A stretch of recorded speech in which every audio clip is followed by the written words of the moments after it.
В Британия през 2050 година небялото население ще достигне 50-60%. Според демографа Матю Годуин, през 2075 година в Британия няма да има бяло мнозинство.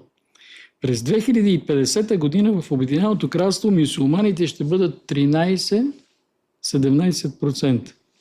Днес всеки един жител на град Бирмингам от трима е мюсюлманин. Бирмингам е вторият по големина град в Обединеното кралство. Днес британците са малцинство в Лондон, да, където в широк смисъл белите са мажоритарни. Белите са малцинство в Бирмингам, 49%, от които само 43% са бели британци. Тоест има мигранти бели, но които не са британци. В Манчестър белите са 57%, но белите британци са 49% от населението. Според Годуин, през 2100 година на Албиона белите британци, които имат корени на острова, ще бъдат 1 на 3 от жителите на Албиона. Тоест, Британия няма да е Британия. След това следва Франция. Ядосаната, нервно и непрестанно пушеща леля на Европа, която отказва да признае, че е безработна от десетилетия.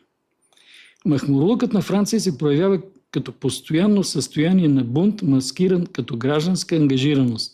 Тяхната идентичност е разделена между заблуден елит, който все още смята Париж за столица на Вселената, и население, което изразява своята жизнерадост, в кавички разбира се, като пали автобусни спирки всеки четвъртък.